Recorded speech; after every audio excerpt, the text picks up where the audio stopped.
तुम्ही सांगा, जर त्या ठिकाणी अतिक्रमण होतं तर 2018-19 साली श्रीमंत नागेच्या नावाची जमीन तुम्ही केली कशी, झाली कशी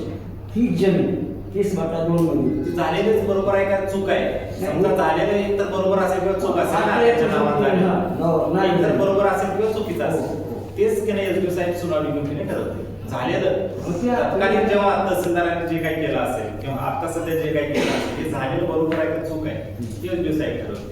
आपल्या स्तरावरतीच आपण वारंवार म्हणजे मीच एखादा अहवाल दिलेला आहे, म्हणजे मीच म्हणतो की झालेलं चुकीचं आहे, पुन्हा नंतर मीच परत नंतर त्याच्या सुनावण्या घेणं हे काही योग्य होणार नाही. त्यामुळे दिवसात त्यात 11 फेब्रुवारीला सुनावणी घेतली.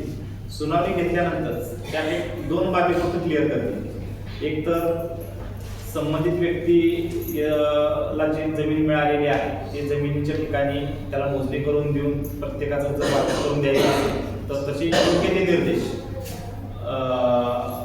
पोलीस संरक्षण देण्यासाठी पीआय साहेबांना, मोजणीसाठी डेप्युटी तहसीलदार साहेबांना आणि आवश्यक ते अभिलेख सगळे उपलब्ध करून देण्यासाठी तहसीलदार म्हणून मला अशा आम्हा तिघांना एसपी साहेब त्यामध्ये स्पष्ट निर्देश देतील. 11 फेब्रुवारीच्या सुनावण्या घेतल्यानंतर समजा त्यामध्ये सरांचं असं म्हणणं झालं, सगळ्या जणांचं म्हणणं आहे की झालेलं जे आहे या शर्तभंग आहे, कारण मी त्यात म्हणतोय म्हणजे मी स्वतः म्हणतोय की या शर्तभंग झालेला आहे ऑलरेडी, त्यामुळे जमीन एकीने शासन जमा असं माझं मत जर असेल तर एक दिवसात त्यात सगळ्या जणांचं म्हणणं ऐकून घेतील आणि जर एक तर ते जमीन चुकीच्या पद्धतीनं बेकायदेशीर पद्धतीनं आपण शर्तभंग ज्या अटी शर्तीवर दिलेलं ते झालेलं आहे आणि जमीन काढून घेण्याचं साहेबांचं जमत झालं तर जमीन काढून घेतील. आणि आता त्यांचं असं म्हणणं झालं की लांडगेंना जी जमीन मिळालेली आहे श्रीमंत लांडगेंना ती कोर्ट डिग्रीची आता त्यांच्या मुलांना त्यांना योग्य आहे, उर्वरित जागेमध्ये इतर लोकांचं ज्यांचं अतिक्रमण आहे त्यांचं नियमानुकूल करणं योग्य आहे असं त्यांचं जर म्हणणं झालं तर ते सर त्यांच्या याच्यानुसार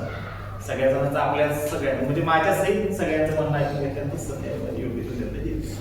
फक्त कसं आहे मी स्वतः जर म्हणतो त्यात शर्तभंग झाले तर मग मला त्यात सांगायचं काही अधिकार राहणार. त्यामुळे आपण सगळे सरांच्याकडे गेले म्हणणं मांडू, तुम्ही तुमचं तिथे जे काय म्हणणं असेल श्रीमंत लांडगेचे जे इतर वारस आहेत त्यांचं तुम्ही तो 11 फेब्रुवारीला 12 वाजता या ठिकाणी त्याने म्हणणं तुम्ही मांडू शकता. अजून तुम्हाला कसं काय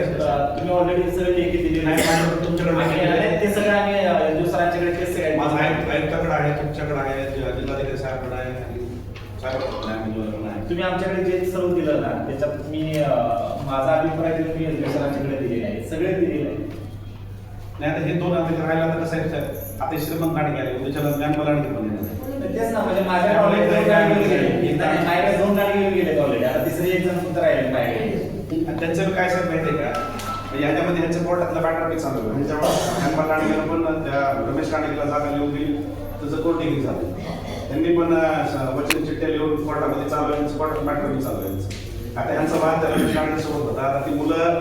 आले चांगली गोष्ट आहे, मुलं आले याच्यात फक्त एक हे करा कुठे साहेब ते फक्त आजच्या प्रोसिडिंग मध्ये एक हे करा माननीय उपविभागीय अधिकारी आपले जोगाई हे सर्वे नंबर 30/1-2 मध्ये अंतिम निर्णय देईपर्यंत त्यामध्ये इतर त्रयस्थ कोणत्याही व्यक्तीला त्यामध्ये खरेदी विक्री अथवा हे होणार नाही याविषयी सब रजिस्टर ऑफिसला गेले तहसील कार्यालयातून पत्र दिले आहे.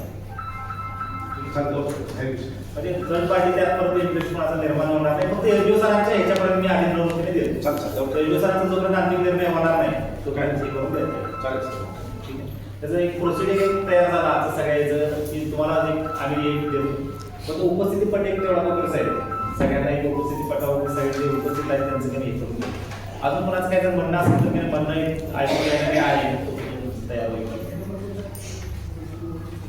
मोजणी जर करायची असेल तर पोलीस प्रोटेक्शन की नाही देता येईल त्यामध्ये दुसऱ्यांनी जर अंतिम निर्णय जर तसा दिला की यांना मोजणी करून देणे योग्य आहे तसे हे करून देता येईल. पोलीस प्रोटेक्शनसाठी आपल्याला फीस भरावी लागेल, जे काय पुढची प्रोसिजर असेल ती कायद्यानुसार केली त्यामध्ये पण सरांचं म्हणणं झालं की तुम्ही ज्या अटी शर्तींवर दिलेल्या आहेत त्याचा तुम्ही भंग केला आणि जमीन शासनानं काढून घेणंच योग्य आहे, पण त्या पद्धतीने जमीन काढून घेण्याविषयी आदेश होऊ शकतो. आणि जर तसं झालं तर आम्ही मग कोर्टाला मान्य कोर्टाला आम्ही स्वतःच कळू की आपण जे कोर्ट डिग्री झालेली आहे यामध्ये ह्या त्रुटी दिसून आलेल्या आहेत त्याच्या आधारे ही जमीन घेणं असं ठरवलेलं